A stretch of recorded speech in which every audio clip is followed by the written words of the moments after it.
जो अभी सामने आया है कि नीट के परीक्षा में एक बार फिर से धांधली हुई है, मतलब ये पहली बार नहीं हुआ है।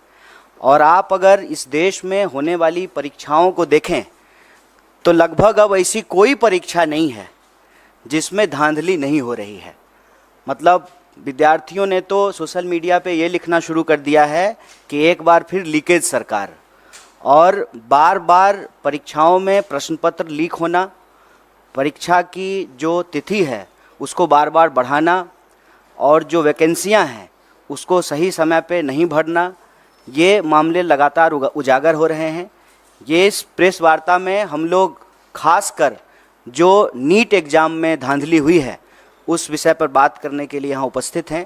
मैं इसमें 2-3 बात आपसे जोड़ना चाहता हूँ आपके समक्ष।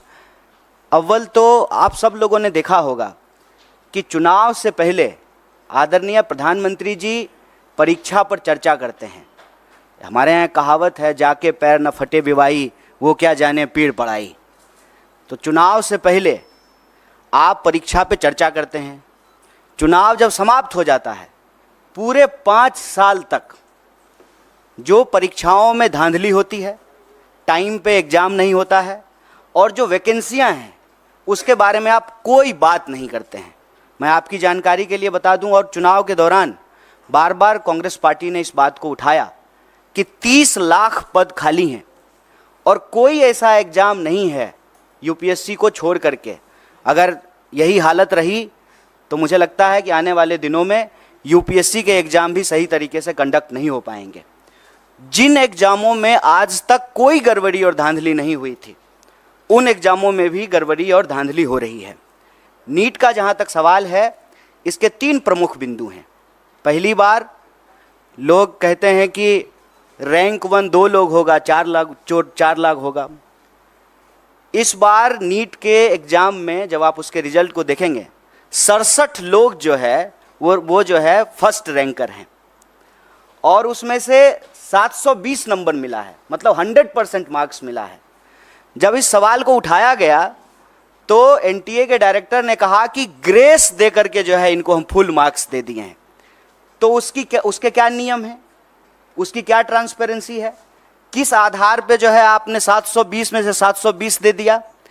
और इस देश की सबसे प्रतिष्ठित जो मेडिकल इंस्टीट्यूट है एम्स, वहाँ पर 50, 60, 65 लोगों को एडमिशन होता है। अब आप ये समझ लीजिए कि जिनका रैंक 1 है, जिनको 100 में से 100 मार्क्स आया है, उनका भी एडमिशन एम्स में नहीं होगा। तो पूरी तरह से इन्होंने इस देश के एग्जामिनेशन सिस्टम को मजाक बना दिया है। कारण क्या है कि वही खुद अगर पढ़े होते, एग्ज़ाम दिए होते, एग्ज़ाम हॉल में बैठे होते, तो समझ में आता कि एग्ज़ाम स्टूडेंट के लिए कितना इम्पोर्टेंट है, वैकेंसी स्टूडेंट के लिए कितना इम्पोर्टेंट है, एडमिशन होना स्टूडेंट के लिए कितना इम्पोर्टेंट है।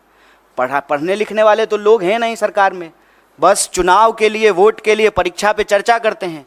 खुद तो परीक्षा दिए नहीं हैं। परीक्षा अगर दिए होते तो दर्द मालूम होता।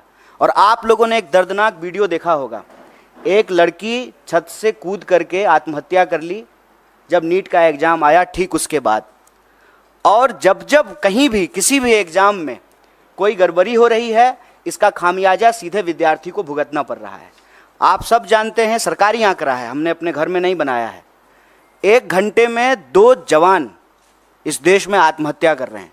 मतलब 24 घंटे में 48 नौजवान आत्महत्या कर रहे हैं। और लगातार ये जो परीक्षा का दबाव है उसमें 3 बिंदु बहुत महत्वपूर्ण हैं। एक, समय पे एग्ज़ाम का नहीं होना।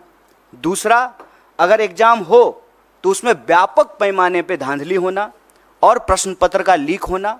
और तीसरा, जब प्रश्न पत्र लीक होता है, स्टूडेंट की तरफ से हंगामा होता है, स्टूडेंट कोर्ट जाते हैं, तो फिर एग्जामिनेशन को कैंसिल कर देना। ये पूरा का पूरा एक साइकिल बना हुआ है।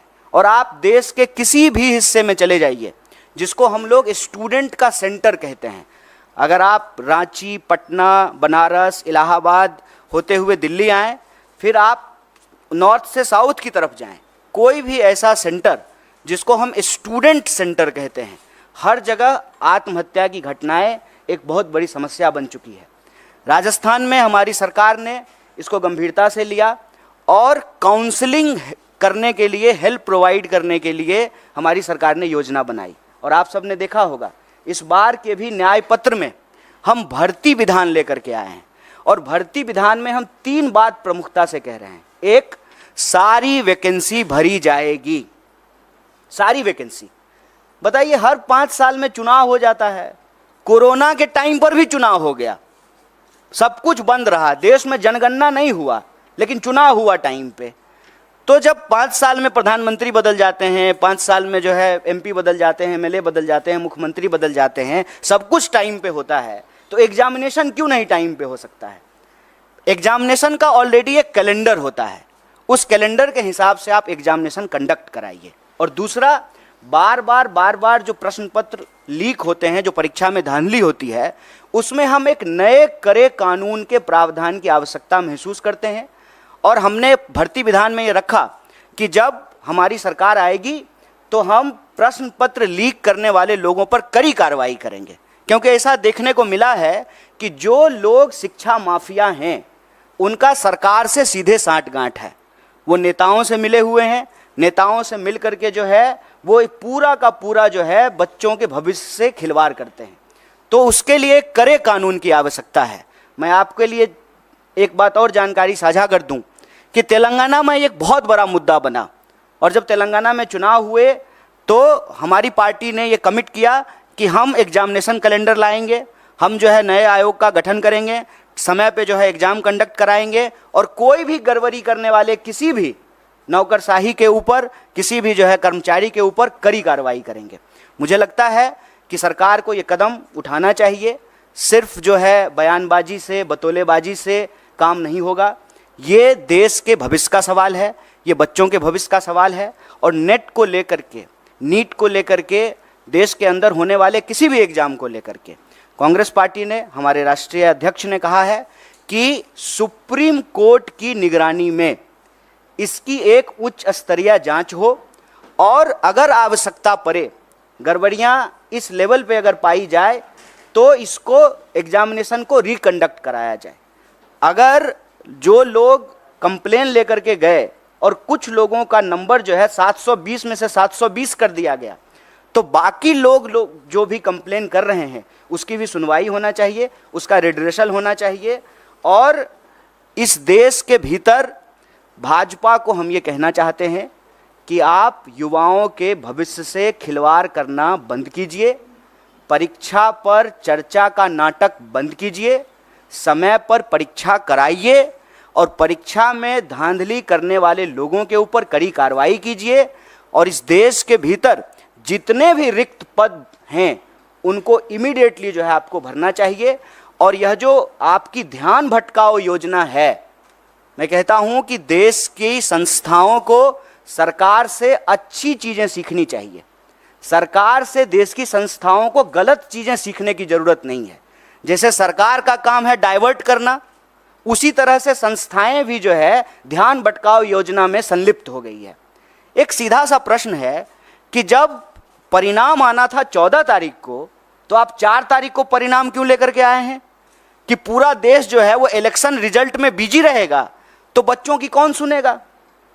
माँ बाप भी जो है टीवी पे बैठ करके इलेक्शन रिजल्ट देख रहे होंगे, तो जो रिजल्ट में गड़बड़ी हुई है उसके बारे में कौन सुनेगा?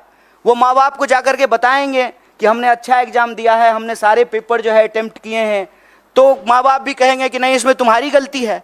लेकिन जब आप इस पूरे प्रोसेस को देखेंगे, विद्यार्थी की कहीं से भी गलती नहीं है, क्योंकि ट्रांसपेरेंट तरीके से एग्जाम नहीं कराया गया है। और साफ साफ एनटीए ने साफ साफ जो है इस बात से डिनाई कर दिया कि जो है पेपर लीक हुए हैं। जबकि पटना का एक कॉन्क्रीट एग्जाम्पल है कि कुछ सेंटर पर प्रश्न पत्र की लीक की शिकायत आई और पटना पुलिस ने लोगों को गिरफ्तार किया on record. Patna police paper leak करने के मामले में कुछ लोगों को गिरफ्तार कर रही है और एजेंसी कह रही है कि कोई प्रश्न पत्र लीक नहीं हुआ है। और मजेदार बात यह है कि 67 लोग वो रैंक 1 हैं। और उससे भी एक मजेदार बात जान लीजिए, एक ही लाइन में 12 लोग जो बैठे हुए हैं वो सबको रैंक 1 आया है। मैं समझ रहे हैं कि इनको भी रैंक 1, हमको भी रैंक 1, इनको भी रैंक 1। दुनिया की सारी काबिलियत लेकर के हम ही तीनों बैठे हुए हैं, बाकी और जो है स्टूडेंट के पास कोई टैलेंट नहीं है। एक ही सेंटर पर एक ही रो में बैठे हुए 12 लोग टॉप कर गए हैं, और 100 में 100। हम किसी की योग्यता पे सवाल नहीं उठा रहे हैं, लेकिन जो एनटीए है उसकी योग्यता पे जरूर सवाल उठा रहे हैं, सरकार की मंशा पे सवाल उठा रहे हैं, और सीधा सीधा ये मांग कर रहे हैं कि आप देश के बच्चों के भविष्य से खेलना बंद कीजिए, युवाओं के भविष्य से खेलना बंद कीजिए, समय पर एग्जाम कराइए, धांधली को रोकने के लिए, पेपर लीक को रोकने के लिए कड़ा कानून बनाइए, और अभी जो नीट का मामला है उसकी जो है पुनर्समीक्षा कीजिए, जो लोग भी कंप्लेन कर रहे हैं उसका रिड्रेसल कीजिए। और सुप्रीम कोर्ट ने, हमारे अध्यक्ष जी ने डिमांड किया है, सुप्रीम कोर्ट की निगरानी में इसकी जांच कराइए, और जांच में ये गड़बड़ी, ये आरोप सही पाए जाते हैं तो आप एग्जाम को रिकंडक्ट कराइए, और ये चालाकी करना बंद कीजिए कि जिस दिन जो है लोकसभा इलेक्शन का रिजल्ट आ रहा है उसी दिन नीट का रिजल्ट निकाल देते हैं, और यह जो धांधली की गई है, गड़बड़ी की गई है, बच्चों के भविष्य के साथ जो खिलवाड़ किया है, ये चालाकी नहीं चलेगी।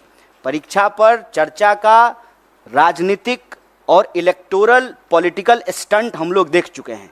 ये बात जो है विद्यार्थियों को वोट बैंक में समझने का, समेटने का नहीं है। यह बात है कि बच्चे इस देश के भविष्य हैं और उनका जीवन मरण जुड़ा हुआ है इस बात से।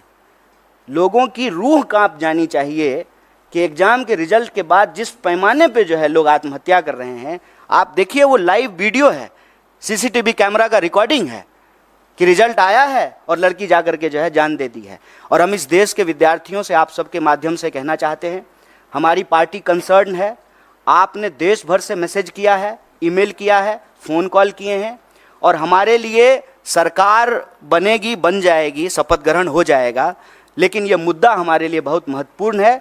इसीलिए ज्यों ही इसकी जानकारी हम लोगों को मिली, हमारा जो स्टूडेंट विंग है NSUI, उसके अध्यक्ष और हमारी पार्टी के राष्ट्रीय अध्यक्ष ने इस मामले को उठाया है, और इसी गंभीरता को आगे बढ़ाते हुए हम लोगों ने यह प्रेस कॉन्फ्रेंस किया है। और हम उम्मीद करते हैं आप तमाम मीडिया के साथियों से कि आपके घर के भी बच्चे अलग अलग एग्ज़ाम की तैयारी करते हैं, आपके भी बच्चे हैं, हमारे घर के भी बच्चे हैं, और ये हमारे परिवार का और हमारे जो है देश के भविष्य का सवाल है। इस बात को जो है आप लोग भी इसी गंभीरता से उठाएंगे, सरकार से सवाल पूछेंगे और हमारी बात को जो है सरकार तक पहुंचाएंगे।